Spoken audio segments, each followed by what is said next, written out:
Good afternoon, Phil. Good evening, Ingram, as it is here. How are you? How are you? You first. I'm fine. Good, all good.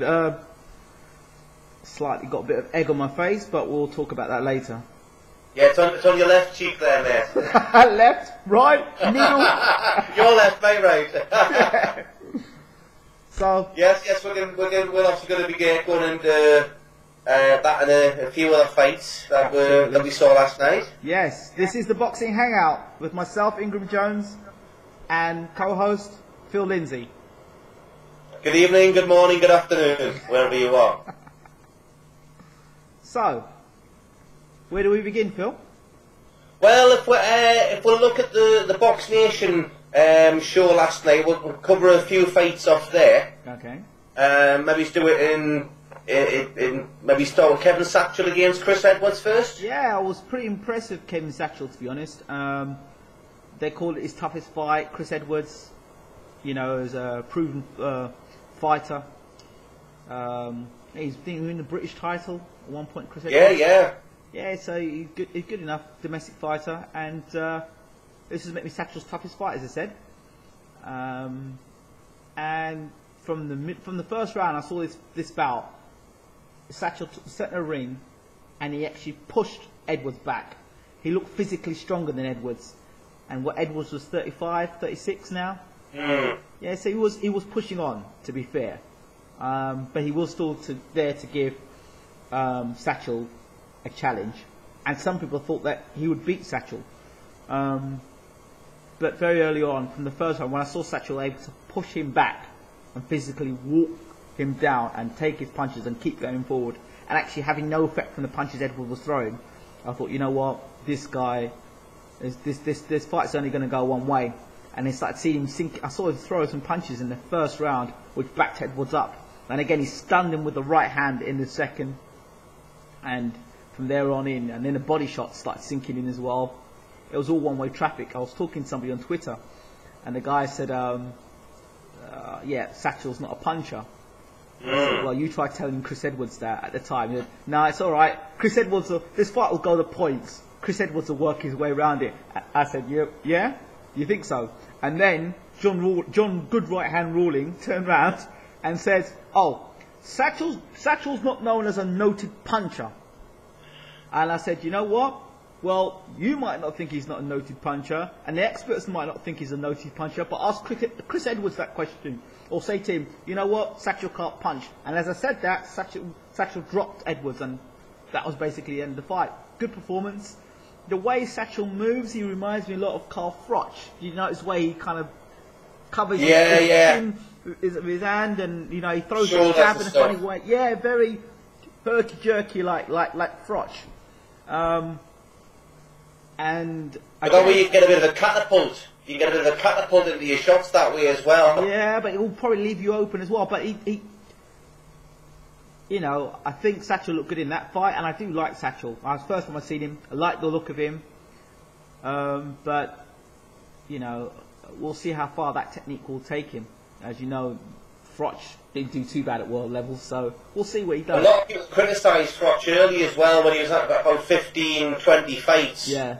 Before he started really getting pushed up to the higher level. Yeah. There was a number of people questioning how far is he going to go with his no left hand and all these different things. Yeah. But he's certainly done quite well, shall we say. So fair play to Satchel, boxed well, commiserations to Edwards.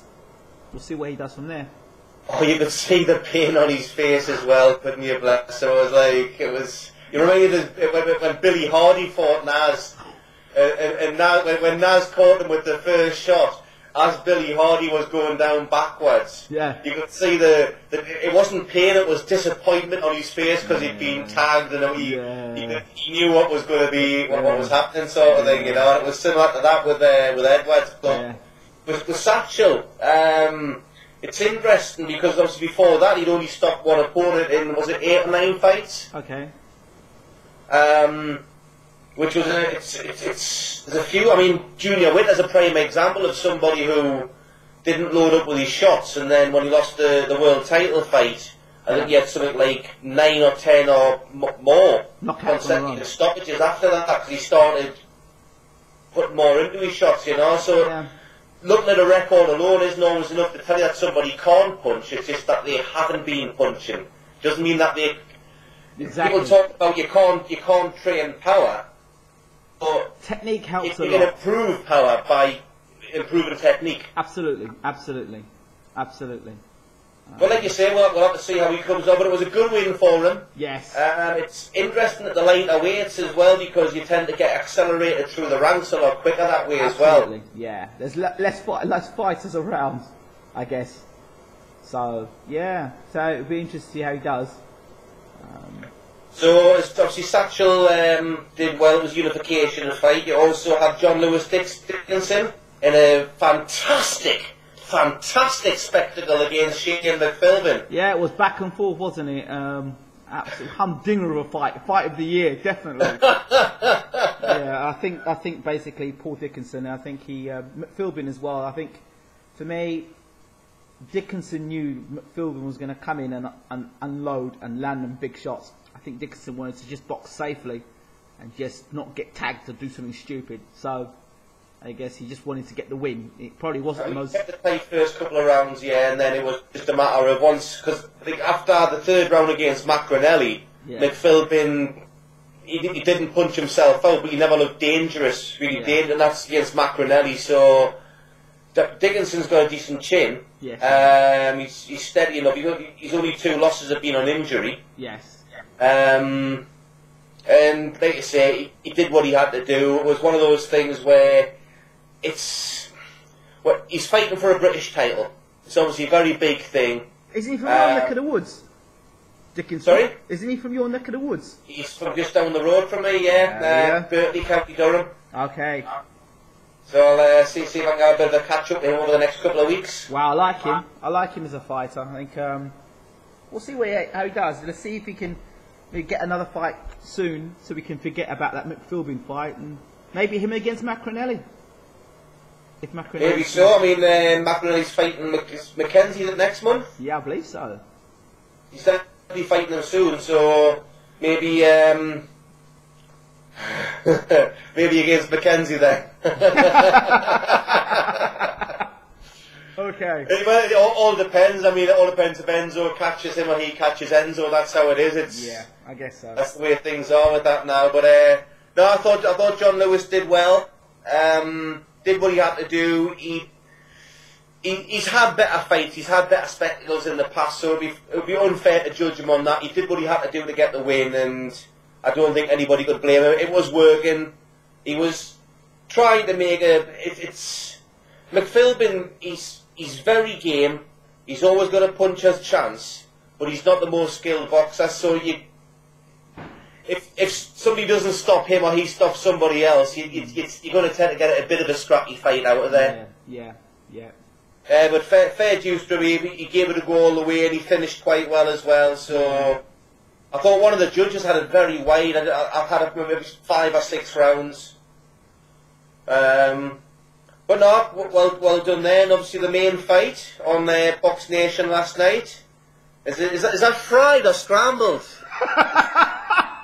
Right, I did a lot of videos, to be fair, about the Audley Harrison thing. I was backing Audley, championing Audley.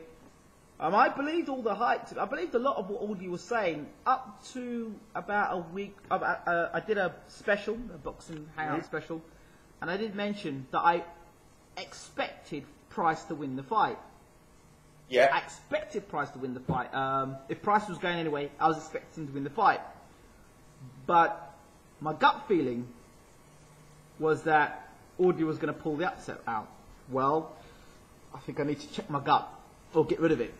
Because 80, how many seconds? 82 seconds, I believe. I think the ring walk and him getting in the ring and the announcements lasted longer than the actual fight. A lot longer. Yeah. A lot longer. Yeah.